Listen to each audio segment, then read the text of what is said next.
Welcome back, everybody. All right, John, let's wrap up this Clinton topic before we go, because I know for so many people in our audience, they think we've been hearing about Clinton corruption for so long, the Clinton Foundation, Haiti, the list goes on and on and on when it comes to their scandals. And here, even after they have, ostensibly left power, we're still hearing about possible criminality. Yeah, well, here is perhaps, I think, the most important thing. And I think today, there are two things that have happened in the last 2 weeks that really show why Kash Patel probably looked at this 10-year era as a grand conspiracy. The first was you had these FBI guys or gals who were there going into the skiff 4 or 5 days before Donald Trump took over this January. This is a crime that occurred just a few months ago. And they're getting rid of things, putting them in burn bags, and some involve Russia, some involve Ukraine, some involve January 6th, some involve Jack Smith. That would suggest that the people trying to get rid of the evidence saw all of this as one. And then today you find out that there were people around Jack Smith who were trying to thwart the FBI and the Justice Department outside of their investigations to not investigate Hillary Clinton's funding of the Steele dossier. That would suggest that two different scandals were tied together.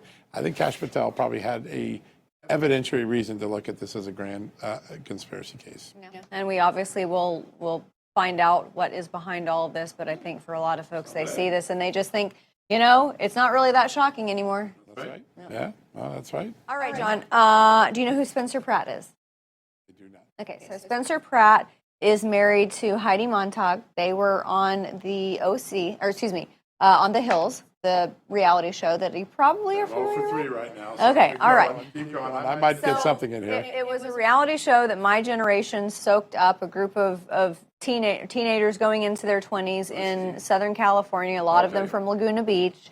And so Spencer Pratt and his wife lived in the Pacific Palisades, and he has been on a mission to find out exactly what led to the awful fire. So he's never been political before in his life, and he even has asserted, I'm not Republican or Democrat. This is not about that. This is about finding, rooting out the corruption and finding out if Gavin Newsom was involved and what the deficiencies were. Well, he sat with Senator Ron Johnson and Senator Rick Scott and had a discussion with them. But the reason I wanted to bring this up, okay, you may be 0 for 4 now. Do you know who Banksy is? I'm 0 for 4 now. So Banksy is a pseudonymous graffiti artist who has been active since about, I think, the 1990s. He's also a film director, and still to this day, despite his prolificness, is that a word? Still, nobody knows who he is. But every once in a while, he dabbles into politics, and he went around the Pacific Palisades spray painting, doing his graffiti on a lot of the barriers surrounding these deconstructed properties that says, "Like my house now, Mayor Bass," and everything is in black except for the last 3 words of Bass's last name, and that's in red. That one. All right, that one I get. And it's getting a lot of attention because this is folding into the conversation, pop culture. And this guy lives in the UK, so he is seeing it all the way from across the pond. And this is not going away. And people like Spencer Pratt, who is one of these frivolous type characters from past reality television, is keeping this in the psyche of the American people, and it's not going away. Gavin Newsom wants it to, but it's not. But he wants his old chief of staff to go away, too, because they got that corruption charge. I mean, when you read that indictment, it's a pretty damning case. And they're actually connected in some way. You use the word corruption when you said about Palisades Fire, and I think that's really what it is.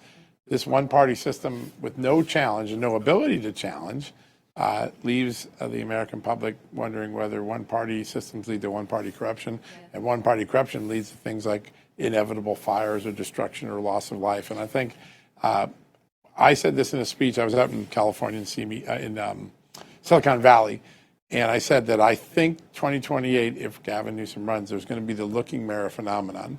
People are going to see California did what, and it may force Californians to look in the mirror for the first time like, we've lost our marbles. I actually think 2028 is a reckoning year for California. Now, on that front today, our good friend Harmeet Dillon and the Justice Department sued California to block their effort to redistrict just in retaliation to Texas, saying it violates the Equal Protection Clause. We predicted that would happen. It happened.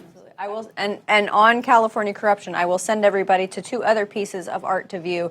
in the last year, I rewatched Chinatown, an incredible piece of cinema, and that will kind of shed a little bit of light for you on water board corruption. And then also, I think it's season 3 of Goliath, starring Billy Bob Thornton, and that entire season is dedicated to water board and water rights in California. First segment where almost everything we talked about, I knew nothing about.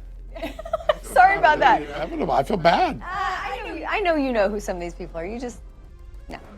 I don't. Maybe not. Maybe not. Well, you know a whole lot of other stuff, so it doesn't really matter. All right, everybody. Thanks so much for being with us tonight. We're going to be back here tomorrow night at 6 p.m. Eastern. Welcome back to you, John. See you tomorrow.